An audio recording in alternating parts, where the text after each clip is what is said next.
Hi, everybody, and welcome to the Property AI Report. This is your weekly digest of all things property and AI, co-hosted by me, Mal McCallion, and Matt Goddard. Hello, Matt. Hey, Miles, great to see you. Feels like at least 3 days since I chatted to you properly last. Indeed, yes, we were at the Property Mark 1 conference last Friday, which was a great event. Hopefully, a load of people listening in also went along and had just such a good time, and also probably ended up in the Fox pub afterwards. In the glorious sunshine. It was actually like stepping off an aeroplane, wasn't it? Coming out of the Excel into that 28-degree heat. I certainly could see why everyone rushed to the beer garden to rehydrate. Yes, we're not used to this. This is not how England normally operates. I've got my factor 50 on every single day, come wind and shine. If it's winter, summer, I'm there. Yes, and if anybody's watching this on YouTube, then I'm clearly burnt, but that's just part of the course. Anyway, so we have got an absolutely packed show today. We're going to still try and keep it into our usual sort of 20, 25 minutes, but we're going to start with our property news. Okay, so this week, Nurture Group, that's Nurtur Group, have got some private equity investment. You may recall that they basically split off from the Guild of Property Professionals last year, maybe late last year, and also offloaded Fine & Country to the Property Franchise Group. But now they have themselves attracted a significant chunk of investment from quite a big equity house, Matt. Yes, it's been quite an interesting journey for them, haven't they? 'Cause the business was formerly known as Easy Property back when I think John Cook was leading the charge there with the Fine and Country and the Guild, and very much an estate agency business. And then I think John and the team started to acquire technology companies. So can't remember the exact order, but they acquired Starbury, the high-end website business run by Ben and Russ Sellers, Brief Your Market with Damon coming in as a sort of almost CTO in there, and then Property Jungle, Lead Pro, a few other technology companies, and at which point, I guess is the right word, pivots over to Nurture without the E group, and much more of a tech, maybe it was even called Nurture Tech at that stage. And as you say, last summer, it's almost broke away from that as estate agency beginnings and became a purely technology company. And now it looks like Damon and the board there have raised the money to effectively do a management buyout and to let Tosca Fund disappear off into the sunset and then take the company forward. Yeah, it's been a really interesting journey, like you say. Yes, if you look back to the Easy Property days, that was when Tosca Fund first got involved. And yeah, that was a project that got the kind of guild backing, didn't it? It was almost like they had Fine and Country at the top, and then they were going to have Easy Property at the bottom. But it's just a very difficult sell, isn't it? Obviously, we know now in hindsight what happened to Purple Bricks, 197 million of investment and sold for £1. It's just not a cheap market. You just can't do it. If you're only going to go cheap, it just doesn't work. They lost the easy branding, but at the same time managed to segue quite cleverly into the Guild and Fine & Country, and then, as you say, Nurture Group, buying up all those tech businesses. Yeah, I think this has been a decent exit. I think it's been a good deal for all concerned. And yeah, now Nurture's in a position where it's got some serious backing and is presumably going to come out all guns blazing, and yeah, looking to deliver even more technology products. So yeah, no, congratulations to Damon. It's great to see some technology money coming in as well, isn't it? We've seen plenty of money coming into the agency side of things and the acquisitions by the big players over there, but also smaller independents. I was talking to someone in North London last week who is actively acquiring companies as well, but to see it on the technology side as well, and I get the feeling there's going to be quite a lot more money being spent in that area. Yeah, as with any kind of massive technological shift, as we're seeing with AI, I think that everybody's looking afresh at who the potential winners are and how they're all lining up. And yeah, I think that Nurture, obviously with its deep relationships with a lot of agents, is in a really good place. But yeah, it remains to be seen that there's a lot of legacy in there. How are they going to change all that to deal with the future? But obviously they've got the backing to be able to do that, and the story the narrative they're able to tell is one that's pretty compelling. So congratulations to them, and yeah, looking forward to seeing where they go next. No, absolutely. So that's the first of our property news. Secondly, we're just going to very quickly cover, and again, just because it seems like no week can go by without a Rightmove story hitting. So this is Rightmove talking about, it's a campaign that they're doing internally within the industry about 6 superhero agents that are fronting their new campaign. It's something that randomly I got from one of the property news websites as an email shot this morning as well, like basically saying this is what we're doing, which I haven't received one from Move in so long. They're really pushing out with this. And look, I think celebrating estate agencies, enabling consumers to understand the role they play is really good. I also saw that Sean Adams of Cooper Adams came out and said that it was just a token gesture and basically something that was, yeah, just really, if they spent all the money that they'd earned, then it would be much bigger than six. But yes, it's an interesting play, I think, when you look at what they've done in the past and how it might play out in the future. No, absolutely. It's just interesting to see, going back to that first podcast where I was in Cleethorpes, that Joy Walker of Cleethorpes Agency is one of the six. And actually, I think I saw on LinkedIn, it's much broader than actually the six, from various people's comments about going to do some recording for Rightmove. So maybe this is the first iteration and first stage into that. Obviously, Sean Adams is never going to get the money he wants spent on it in terms of his price increases over the time, but it doesn't look like it's going to be the first and only beat of that sort of marketing cadence from them. Which makes total sense. Actually, trying to appeal to that and circle out some of the least angry agents, I think, is something that makes sense from a strategic viewpoint for Rightmove. Yeah, absolutely. We mentioned Sean Adams of Cooper Adams, and he has also shot out a conversation about, yes, about that particular story where he's saying that the big agents are only paying Move £125 per branch per month, as opposed to the average, which is over 1,500 quid already, and soon is going to be up over 2,000. So I don't know if that's necessarily a surprise for everybody, but yeah, it's certainly something that I think can grate on those that are paying more who are smaller. No, it's just a property mark on Friday, as we touched on at the start there. I was chatting to one company where it's their Rightmove bill was something like £15,000 a month. That's a decent wedge, but at the same time, it's an economies of scale thing, isn't it? If there really is as low as that, and you've got several thousand branches, then the cost is going to come down versus if you're a one-office startup. But then I think there are elements around the sort of startups, isn't there, where they get certain approaches and discounts so they can actually get going without the overhead of having to advertise on Rightmove. I think it's both ends where there's a bit of accommodation. It's just the more established people who feel a bit badly done by. But you'd know about that from your resistance tour, wouldn't you? We didn't need to mention this, but yes, absolutely no.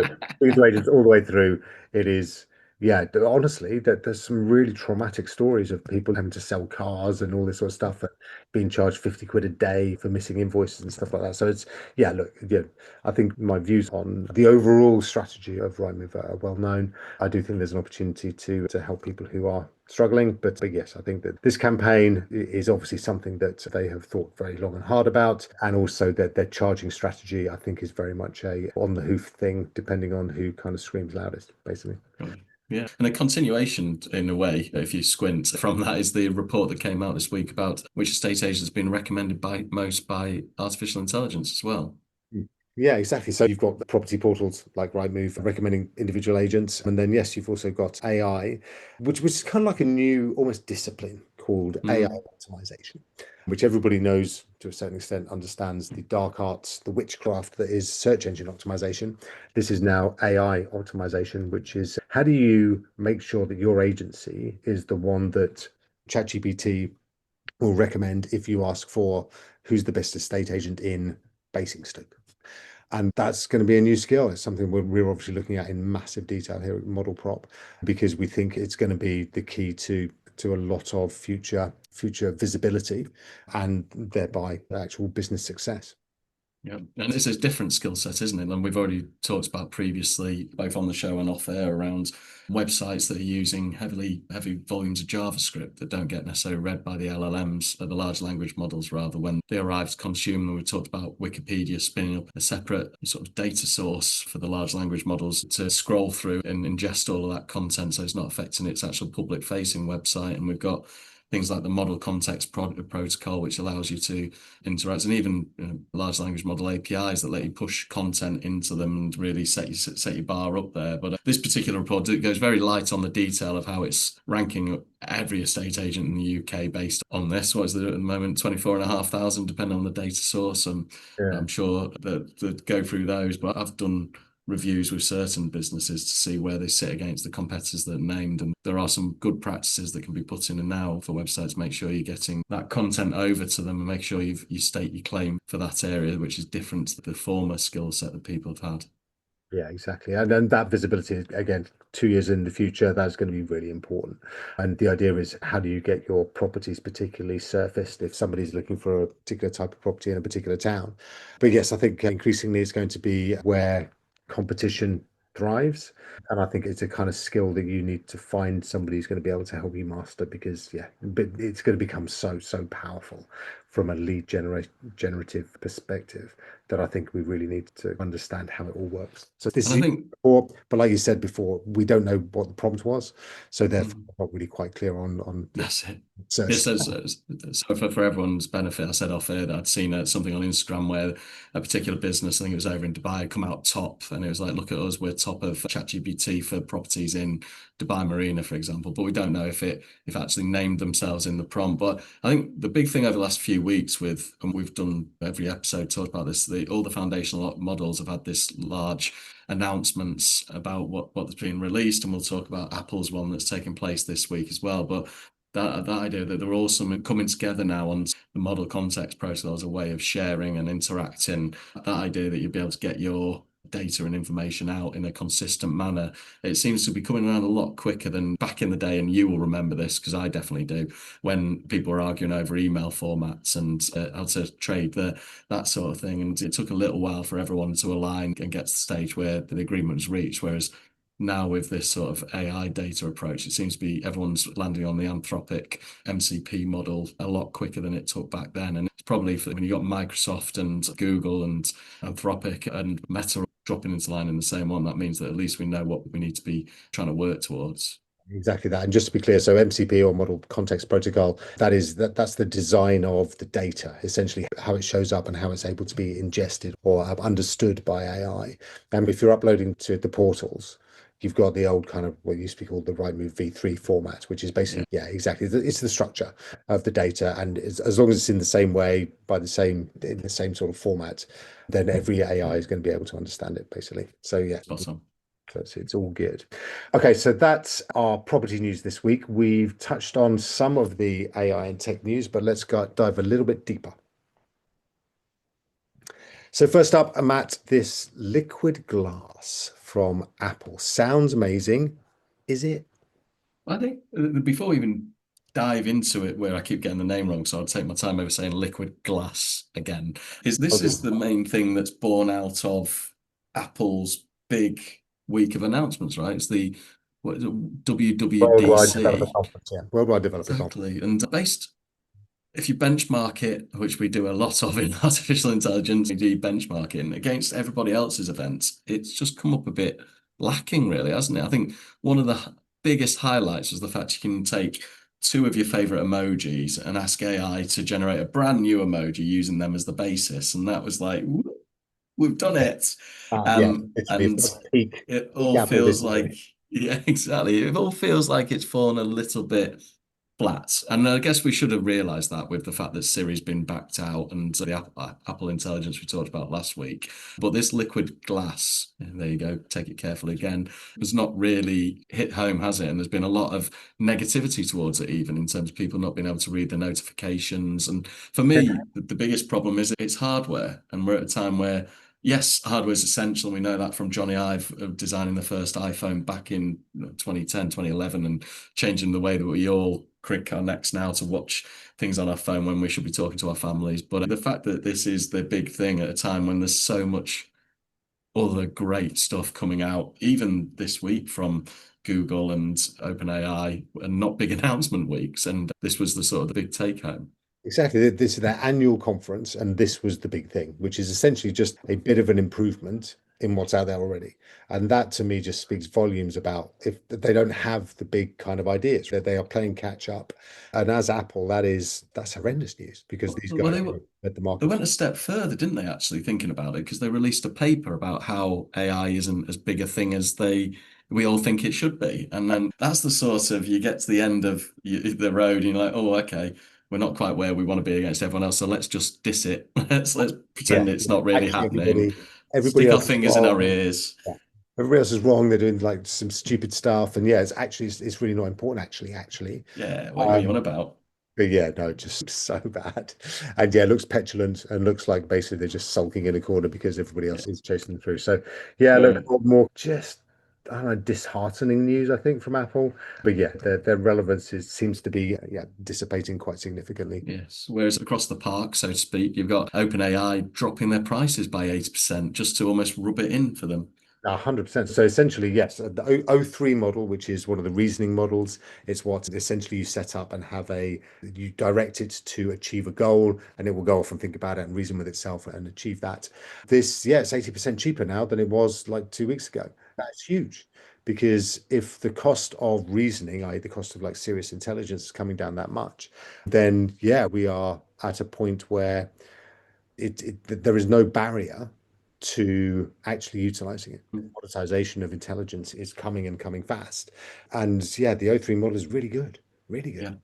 And I heard some things Sam Altman's done a post or a blog or whatever the right term is, and which we'll probably pick up on a later podcast. But some of the things he cited was that some of the prompts that we're putting in and the queries that we're running are the equivalent of having a low level light bulb on for 3 seconds. And they're working on the water needed to cool the servers is a 15th of a teaspoon. So just showing how much lower those things are coming. And I'm sure there's still a lot of electricity being burnt through and a lot of water being turned into steam across others. But as you say, I don't want to say commoditization, but really that's sort of how efficient these things are getting. It's Yeah. really impressive. Yeah, exactly. Altman's posts were all about this idea of the gentle singularity. So this is where, man and machine come together and into this single kind of entity.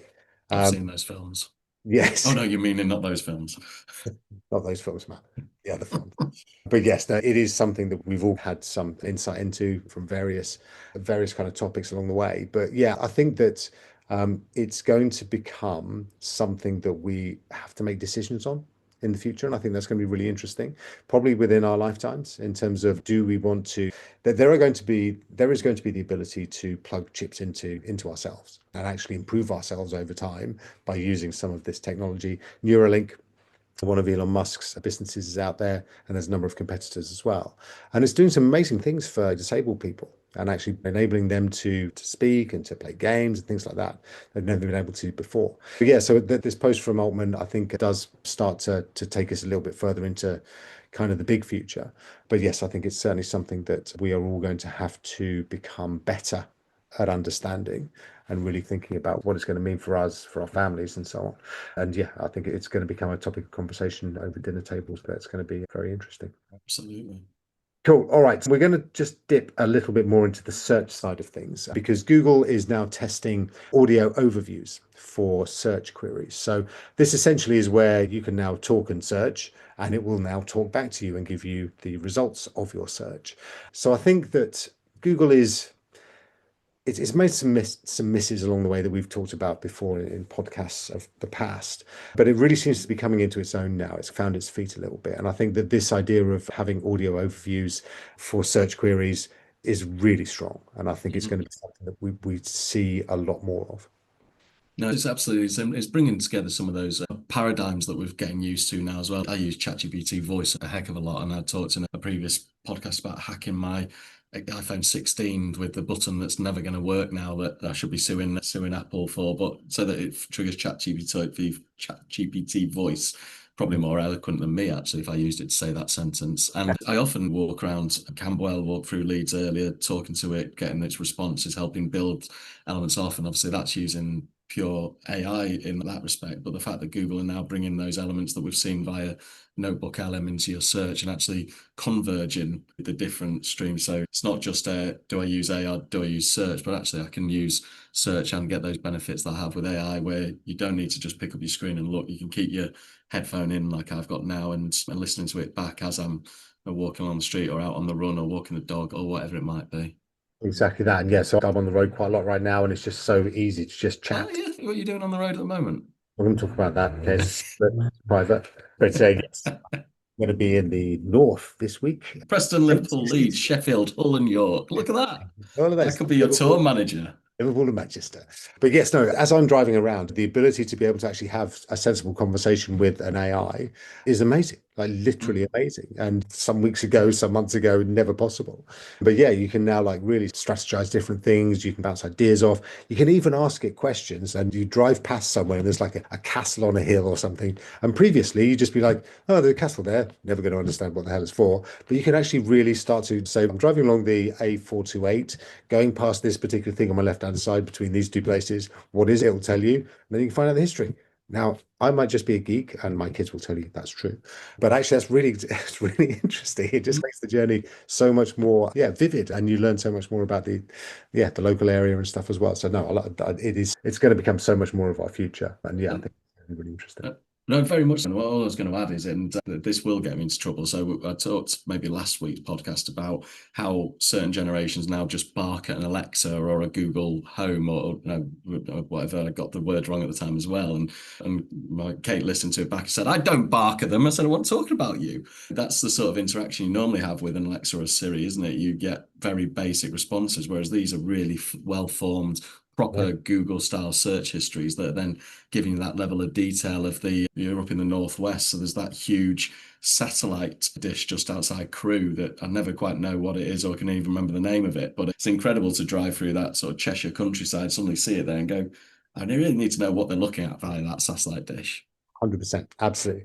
And yeah, I think actually OpenAI recently, maybe in the last week or two, released these new voice models that I don't know if you've, that they are, and they're really quite relaxed and chatty, and it's so real, and they're just going to become more. So yes, that's something that I think everybody should try out. You really need to know as much as you possibly can about what is currently available, because it's going to change so fast, and it'll just add so much to, yeah, to how you go about your daily lives in preparation for what essentially is going to become the AI future.